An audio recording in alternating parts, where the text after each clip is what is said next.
Hello everyone, I'm Pastor Gamaka, Apostolic Believers of Christ International, Bishop Salian. The program like is here, subscribe, and post notification bell to update every day the new videos. Thank you so much. God bless us all. Magandang araw po sa lahat sa ating mga viewers, listeners dito po sa YouTube channel, sa Facebook. Naway kapayapaan at habag ng Diyos ay sumasa atin sa magitan ng ating Panginoon sa Kristo. Ito po lang Pastor Gamaka, Apostolic Believers of Christ International. Kapatid, sa araw na ito ay lubos na magpasalamat sa Panginoon una sa lahat dahil po sa kanyang habag sa atin sa palibagong araw na naman sa January 15, 2024. Ito mga kapatid, ngayon ang araw na ito ay dagdag ng ating mga araw at mga taon sa ating buhay, no? Sa lahat po na nagdiriwang ng karawan, happy birthday po sa lahat na nagdiriwang ngayon sa araw na ito is January 15, 2024. Naway pagpalain kayo ng Panginoon, mga hinahangad pangarap sa buhay, dagdag ng mga araw at mga taon, naway dagdag ng Panginoon sa magitan po ng ating Kristo. Ang pagpapala po ng Diyos ay naway sumasa atin. Na mga kapatid, sa bawat araw ito talaga ginawa po natin. Kaya napakalaga po na malaman natin ang plano ng Diyos sa buhay natin, dahil po na sinabi Biblia na pagsikapan natin ang ating kaligtasan, na hindi sabi mga kapatid na nakinig lang po tayo. So pagsikapan, so ginagawa po natin ito. Kailangan natin malaman mga kapatid, kasi Pablo sabi po sa Philippians in chapter 2 verse 12 na pagsikapan natin ang ating sariling kaligtasan, na kaya makinig at gawin, kasi ang pagpapala mga kapatid nasa gumagawa. Ito mga kapatid ang ating buksan ngayon dito po sa Romans chapter 2 verse 13. Ito ating pag-aralan kasi humaasa po tayo ng pagpapala. So dapat alam dapat natin kung sino kaya ang magtatanggap ng pagpapala, kasi napakahalaga po ito. Pareho lang tayo naghihangad tayo ng pagpapala ng Diyos, pero tandaan po natin na ang tinuturing matuwid ng Diyos itong gumagawa, hindi po ang nakikinig. Kaya ito mga kapatid, pinag-aralan po natin ito paano na mayroon tayong idea sa buhay natin. Baka po nakinig lang po tayo ngayon, ang taga na tayo sa limutan, na namumuhay sa limutan, pero ating ginagawa, nakinig lang po tayo, simba lang, praise the Lord, hallelujah, paglabas sa simbahan. So ang ugali natin, di simba rin, walang pagbabago. Now ito sinabi na Apostol Pablo mga kapatid dito po sa Roman in chapter 2 verse 13, na dapat malaman natin ito, ang pagpapala, sino makatanggap, sapagkat sino kaya ang itinuturing na matuwid ng Diyos mga kapatid sa kanyang harapan, dahil po ito ang pinakamalaga sa lahat po ng bagay nating nakamtan, lahat po bigay ng Diyos sa atin. So hindi po na dyan lang po tayo pinagpala ng Diyos sa mga bagay na may katapusan. Dahil sa Panginoon na ang pagpapala na walang katapusan, ang buhay na walang hanggang ay ating makamtan. Na mga kapatid, po ay ginawa po natin talaga, no, sa bawat aralubin ng Diyos, makapag-post ng mga video. Ito paano sabihin ito, marami tayong matutunan sa ating pamumuhay hanggang ngayon, na dito po tayo sa liputan ayon po sa habag ng Diyos, na ayaw ng Diyos talaga na alis tayo sa liputan, kapahamakan po ating pupuntahan. Sapagkat alam natin, mahal tayo ng Diyos, tayo po ay binigyan ng Panginoon ng pagkataon na makikinig ng kanyang salita, dahil po para ating magawa. Pero kung nakinig lang po tayo, walang ginagawa, so hindi po tayo ay pagiging matuwid sa mata ng Diyos. Ang pagiging matuwid sa mata ng Diyos, yung gumagawa, hindi po nakikinig. Pakinggan natin sa Romans chapter 2 verse 13. Ito sinabi ni Apostol Pablo: Pagkat hindi ang nakikinig sa kautusan ang itinuturing ng Diyos na matuwid, kundi ang tumutupad nito. Yan po, maliwanag mga kapatid, ang tinuturing ng Panginoon, tinuturing na matuwid, hindi nakikinig, yung tumutupad. Kaya kung hanggang ngayon ang lang po tayo sa pagsamba, tayo po nakikinig lang po, pero paglabas sa simbahan, so ang ating ugali walang pagbabago, so wala tayong nagawa. Kasi ang pagsimba natin, diyan tayo tinuturuan ng Panginoon. Sa bawat araw ng Sabat day kung linggo, ay bagay tayo pupunta sa simbahan, kasi tuturuan tayo ng ating Ama na nasa langit. Now, ating mga magulang sa lupa, tinuturuan po tayo sa nararapat at matuwid na pumuhay, lalo po ating Ama nasa langit. Kaya ang sinabi ni Apostol Pablo, hindi ang nakikinig ang ituwid ng Diyos, yung gumagawa. Sapagkat hindi ang nakikinig sa kautusan ang itinuturing ng Diyos na matuwid, kundi ang tumutupad nito. Kaya mga kapatid, napakahalaga po na malaman natin na kumusta man, no? Kumusta man sa ating pamumuhay ngayon, ano kaya ang pag-aasa natin dito? Totoo ba talaga na ginagawa natin ating napakinggan? Sapagkat kung hindi natin ginagawa, so hindi tayo turing matuwid. Sapagkat nakikinig lang po tayo. So hindi po yung turing na matuwid ang nakikinig, ang gumagawa. Pagkat hindi ang nakikinig sa kautusan ang itinuturing ng Diyos na matuwid, kundi ang tumutupad nito. Kaya nakinig man tayo sa mga pari, mga pastor, sa mga tagapagturo ng salita ng Diyos, sa daan man, saan man tayo, sa sasakyan, kung saan tayo nakapunta, may salita ng Diyos, nakinig na nga tayo. Pero ang tanong ng ating napakinggan, ginawa ba natin? Kasi kung hanggang tayo sa pakikinig, hindi pa rin tayo turing na matuwid ng Diyos. Hatol pa rin, mapahamak pa rin tayo sa ating pagharap sa hukuman. Kasi nakinig na po tayo, wala tayong ginagawa. Kaya kailangan natin malaman mga kapatid ito, dahil po na napakahalaga po ito, na malaman natin kung makakala natin matuwid na tayo sa ating sarili, mga kapatid, pero yung pala hindi pa hugas ating kasalanan. So kailangan natin malaman ito mga kapatid, sapagkat ang sinabi po mga kapatid, hallelujah, sa Proverbs in chapter 30, tanong po natin in verse 12, na may mga tao talaga na akala sa sarili nila perfect na po sila, no? Perfect sa kanyang paningin, pero hindi pa hugas ang karumihan.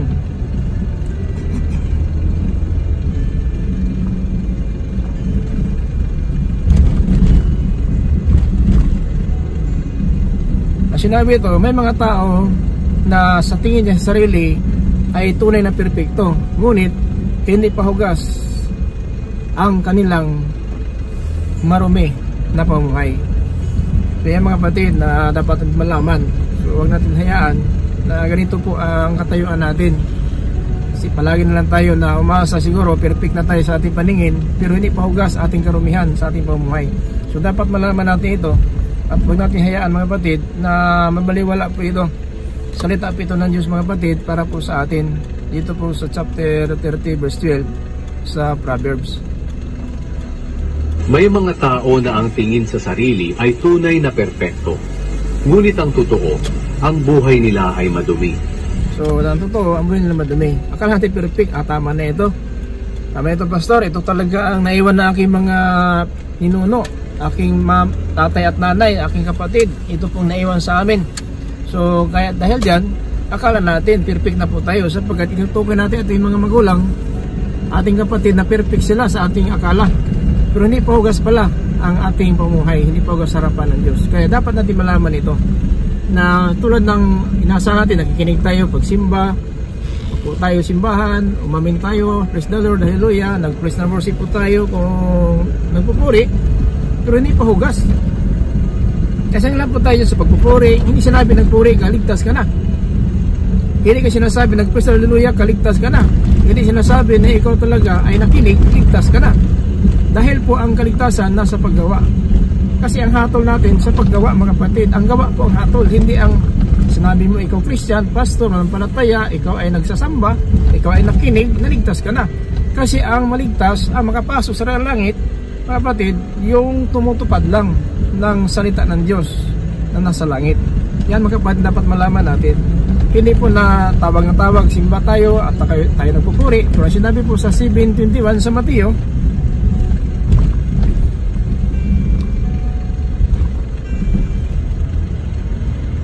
ito mga kapatid ang sinabi 7:21 sa Mateo.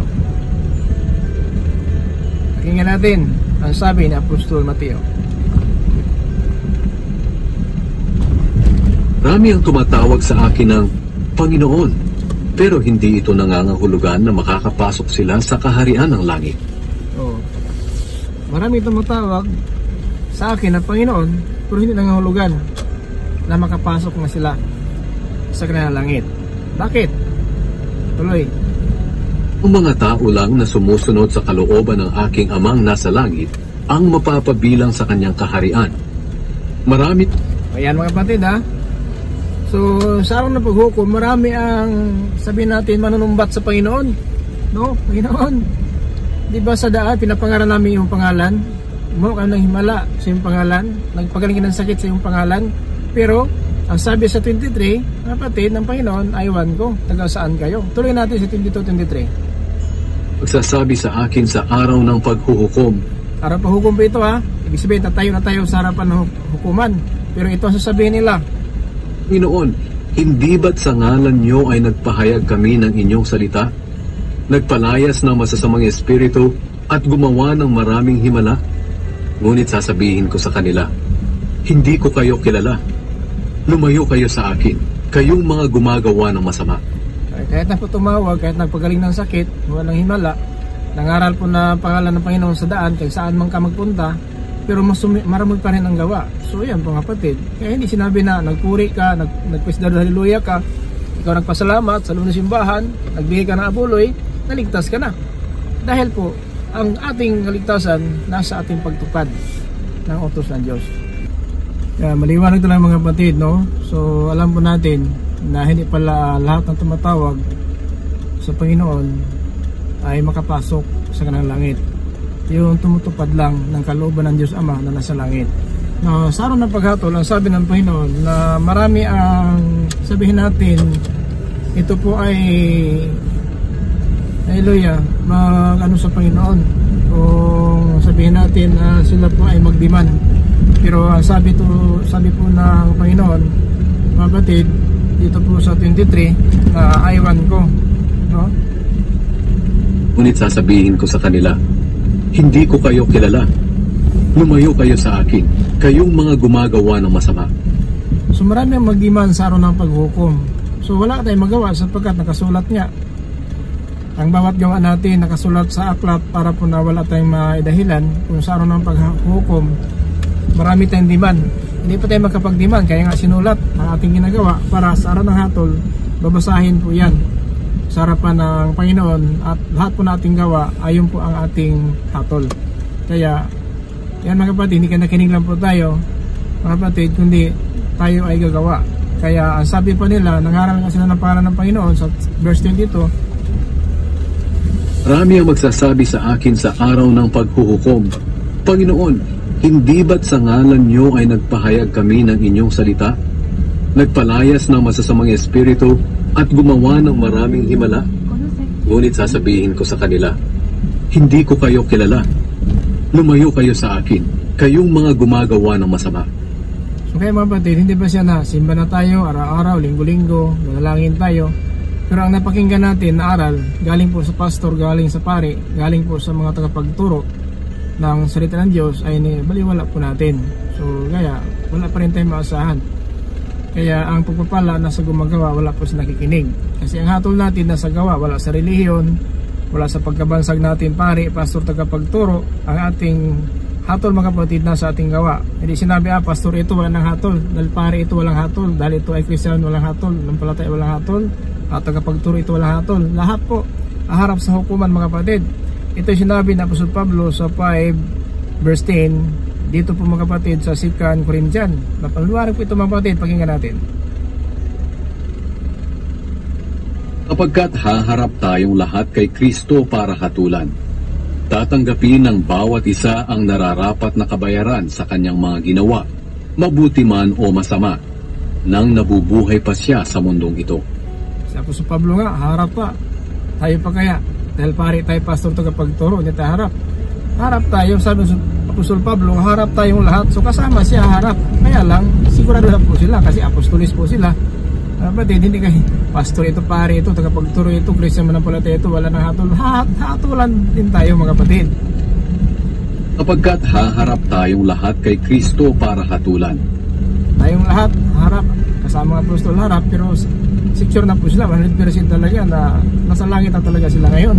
Kaya tayo ngayon, huwag po tayong kumpiyansa, baka palagi tayo nakinig, simba lang tayo, praise the hallelujah, manalangin man tayo, pero ang ating pamuhay, walang pagbabago, disim pa rin ating ugali, panalita, hindi maasahan, ating mga laman ng puso, puot, at paninira ng kapwa, pagsisinungaling, wala tayong maasahan dyan kapatid, no?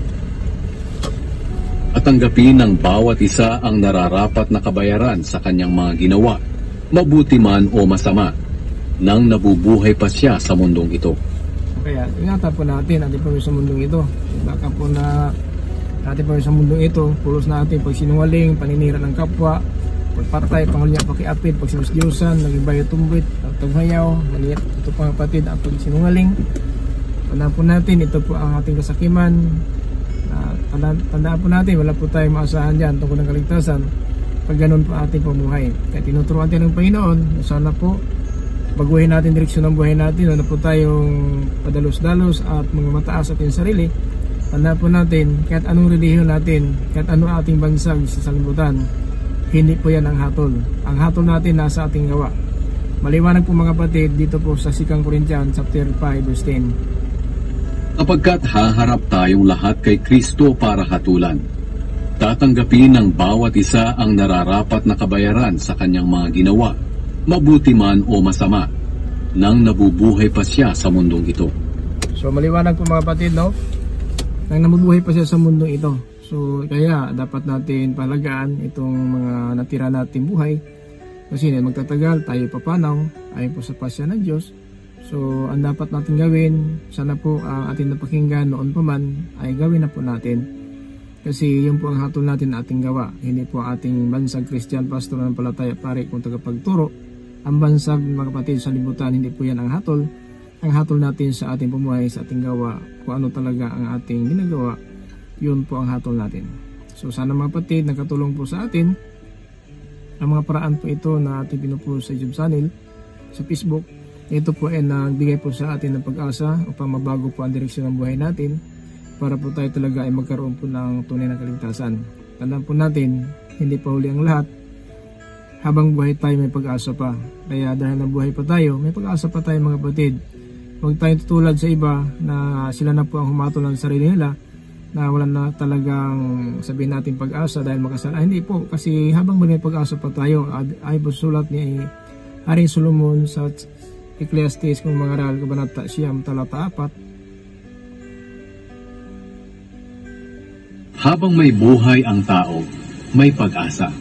May kasabihan nga, mas mabuti pa ang buhay na aso kaysa sa patay na leon. No, habang buhay pa ang tao, may pag-asa.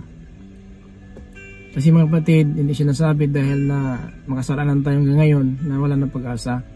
So hindi po, habang may pag-asa.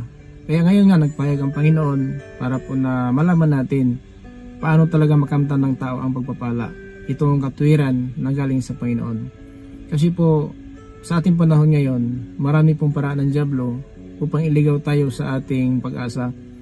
Dahil mismo ang dyablo ng udyok ng ating isipan, namuhay tayo ng magkamundo, naging kaaway natin ang Panginoon dahil po sinusuway natin ang kanyang mga utos. Subalit, alam ng Diyos sa ating panahon ngayon na ito talaga ay dapat na malaman natin. Na kung hanggang ngayon, hanggang natin sa pagkikinig, simba lang tayo, nagpesaleluya lang po tayo, amin-amin lang po tayo, at lumuhod tayo manalangin, pero ating ugali walang pagbabago. So hindi po mga kapatid na dahil lumuhod ka, ligtas ka na. Hindi ka nalangin ka, ligtas ka na. Mga kapatid, kasi ang kaligtasan natin wala po sa ating gawa. Kaya ang habag lang ito po ang biyaya ng Diyos na binigyan natin ng Kristo sa atin, ang kanyang katawan, si taas ng krus. Ipinako siya sa krus para po na doon sa krus magkaisa po tayo sa kanyang kamatayan. So Pablo nagsasabi na ipinako na ako kasama ng Panginoon doon sa krus. Kasi Apostol Pablo po siya bautismado. Pinatunayan niya sa Galatia in chapter 2 verse 20. Mga kapatid, ito po ang sinabi niya na sabi niya, ipinako na ako doon sa krus kasama ni Kristo. Bakit? Bautismado po siya at si apostol na talaga. Sabi po siya naging apostol, bautismado si Ananias sa Acts chapter 22 verse 16. Na sinabi nito mga kapatid ng Banal na Aklat na namatay na siya kasama ni Kristo sa krus. Namatay akong kasama ni Kristo sa krus. Hindi na ako ang nabubuhay sa aking sarili, kundi si Kristo na. Ipinapamuhay ko ang buhay kong ito sa pamamagitan ng pananampalataya sa anak ng Diyos. Amen. No? Sa anak ng Diyos na nagmamahal sa akin. Nagmahal sa akin at nag-alay ng buhay niya para sa akin. So yun pala mga kapatid. So at ano pala si Apostol Pablo, bautismado po siya sa pangalan ng Kristo. At sinabi niya talaga na namatay na akong kasama ni Kristo doon sa cross. Kaya ang bautismo mga kapatid, diyan na nakaisa po ng kanyang kamatayan doon sa cross. Kaya bakit nagpabautismo tayo? Dahil alam natin na ang bautismo pala na ito nagpapatawad nating kasalanan, at yun po mga kapatid ang utos ng Panginoon na paakyat sa langit na go therefore of all the nation, teaching, baptize in the name of the Father, the Son, and the Holy Ghost. So, kaya bautismado tayo sa pangalan ni Jesucristo dahil mga kapatid yung pangutos ng Panginoon pagpaakyat sa langit. Yan po ang kanyang iniwan sa mga apostolis, mga kapatid na sinunod na apostolis sa Acts 38. Ang sabi sa Pedro, repent every one of you baptized in the name of Jesus Christ for the remission of your sin, and you shall receive the gift of the Holy Ghost. So yan mga kapatid ang totoo na aral ng Diyos para po sa atin, para magkaisa po tayo doon sa itaas sa cross. Si Apostol Pablo po, bautismo ni Ananias, mga kapatid, na siya po ay naging apostol, bautismado siya. Pagkatapos ng bautismo, siya po ay kumain at lumakas at nangaral na po siyang umpisa, at siya nagpapatunay na kasama na siya sa itaas ng cross. Ang sabi niya dito sa chapter 2 verse 20 sa Galatia, namatay akong kasama ni Kristo sa krus. Hindi na ako ang nabubuhay sa aking sarili, kundi si Kristo na. Ipinapamuhay ko ang buhay kong ito sa pamamagitan ng pananampalataya sa anak ng Diyos na nagmahal sa akin at nag-alay ng buhay niya para sa akin. Diba? So tayo talaga sana po ay magkaisa tayo sa pag-asa na ito. Huwag natin hayaan na masaya lang po itong mga kapatid ating napakinggan. Sana po ay pagkaloob ng Diyos na mamuhay tayo na tulad ng sinabi ng Apostol Pablo, namatay na ako kasama ni Kristo doon sa cross. So walang iba mga kapatid, tanggapin natin ang katotohanan na tayo talaga ay makasalanan para tayo magsisi at tanggapin ang kapatawaran sa bautismo at ay magkaisa po sa kanyang kaharian. So maraming salamat po sa mga viewers natin is Juniors dito po sa YouTube channel sa Facebook. Ito po yung lingkod, Pastor Tomaka, Apostolic Believers of Christ International. Yung sabi sa bawat isa, the grace of Jesus Christ be with us. Amen. Amen. Okay po.